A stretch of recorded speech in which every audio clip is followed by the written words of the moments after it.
കണ്ടോ? സ്വർണ്ണക്കപ്പ് കണ്ടോ? കണ്ടു. എങ്ങനെയുണ്ട് കണ്ടിട്ട്? പോളി പോളി പോളി. ഒന്നും പറയാനില്ല. പോളി. സംസ്ഥാന സ്കൂൾ കായികമേളയ്ക്കുള്ള സ്വർണ്ണക്കപ്പ്, മോഹക്കപ്പ് ഇപ്പോൾ തിരുവനന്തപുരം നഗരത്തിൽ ഇന്ന് രാവിലെ മുതൽ അതിന് സ്വീകരണമാണ്. ഇപ്പോൾ നമ്മൾ ഉള്ളത് പട്ടം ഗവൺമെന്റ് ഗേൾസ് ഹയർ സെക്കൻഡറി സ്കൂളിലാണ്. ഇന്ന് രാവിലെ ഇവിടെയാണ് ആദ്യ സ്വീകരണ കേന്ദ്രം എന്ന് പറയുന്നത്. 117.5 പവൻ പൊന്നുകൊണ്ട് നിർമ്മിച്ച സ്വർണ്ണക്കപ്പ്, ആ കപ്പിലേക്ക് ആരെത്തും എന്നുള്ളതാണ് നമ്മൾ ഉറ്റുനോക്കുന്നത്. ഒപ്പം തന്നെ ദീപശിഖ, ഈ കഴിഞ്ഞ 16-ാം തീയതി കാസർഗോഡ് നീലേശ്വരത്ത് നിന്ന് ആരംഭിച്ച ദീപശിഖ പ്രയാണം അതിങ്ങനെ തെളിഞ്ഞു കത്തുന്നത് നമുക്ക് കാണാം. തിരുവനന്തപുരത്തേക്ക് എത്തുകയാണ്. ഇപ്പം സാറ് ഇവിടുന്ന് ജോയിൻ ചെയ്തു? ഞാൻ എറണാകുളത്ത് നിന്നാണ് ഞങ്ങൾ ദീപശിഖയായിട്ട് പോകുന്നിരിക്കുന്നത്. 19-ാം തീയതി രാവിലെ 8 മണിക്ക് ഞങ്ങൾ എറണാകുളത്ത് നിന്ന് സ്റ്റാർട്ട് ചെയ്തതാണ്. ഇതൊരു വല്ലാത്ത നിമിഷമാണ്, സന്തോഷമുള്ളത്. നമുക്ക് കിട്ടാവുന്ന ഏറ്റവും നല്ലൊരു സന്തോഷം എല്ലാമാണ്. നല്ല ദിവസമാണ്. ഓക്കെ, എന്തായാലും നടക്കട്ടെ. ഒരു നേരിയ മഴയ്ക്കുള്ള സാധ്യതയൊന്നുണ്ട്, പക്ഷെ അപ്പോഴും കെടാതെ കത്തുകയാണ്. നമ്മളെ സംബന്ധിച്ചിടത്തോളം ഒരു സന്തോഷ നിമിഷം കൂടിയാണ്. കാരണം കേരളത്തിലെ കായിക കൗമാരങ്ങൾ, കായിക താരങ്ങൾ അവരൊക്കെ വലിയ പ്രതീക്ഷയോടെ നിൽക്കുന്ന മണിക്കൂറുകളാണ്.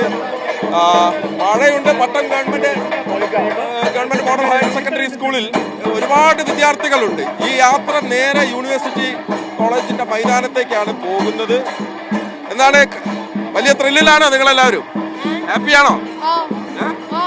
സ്കൂളിൽ കളി കാണാൻ പോകണ്ടേ? എങ്ങനെയുണ്ട്? നമ്മളിവിടുത്തെ കുട്ടികളൊക്കെ പങ്കെടുക്കുന്നുണ്ടോ? അറിഞ്ഞൂടാ. ഓക്കെ. എന്തുകൊണ്ട് തിരുവനന്തപുരത്തെ കണ്ടോ? സ്വർണ്ണക്കപ്പ് കണ്ടോ? എങ്ങനെയുണ്ട് കണ്ടിട്ട്? ഒന്നും പറയാനില്ല. ഭയങ്കര തിളക്കമുണ്ടല്ലേ കപ്പ്? നമ്മളിവിടെ തിരുവനന്തപുരത്ത് വെക്കുവോ? മലപ്പുറവും കാസർഗോഡ് പാലക്കാടും ഒക്കെ ഭയങ്കര സ്ട്രോങ്ങാ. ഇവിടെ തന്നെ ഉണ്ടാവും. അതാണ്.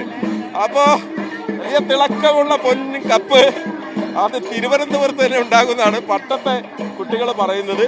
വലിയ ആഘോഷമായാണ്, ആരവമായാണ് കപ്പ് യൂണിവേഴ്സിറ്റി ഗ്രൗണ്ടിലേക്ക് എത്തുന്നത്. വൈകിട്ട് 4 മണിക്കാണ് ഉദ്ഘാടന ചടങ്ങ്. മുഖ്യമന്ത്രി പിണറായി വിജയൻ മേള ഉദ്ഘാടനം ചെയ്യും.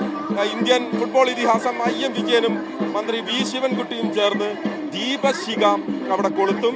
അത് തിരിതെളിയുന്നതോടുകൂടി തന്നെ മത്സരങ്ങൾക്ക് തുടക്കമാകും. ആവേശത്തോടെ കായിക കേരളം കാത്തിരിക്കുകയാണ് ആ നിമിഷങ്ങൾക്ക് വേണ്ടി. സാദിഖ് പാറക്കലിനൊപ്പം മഹേഷ് പോലൂർ, മീഡിയ 1.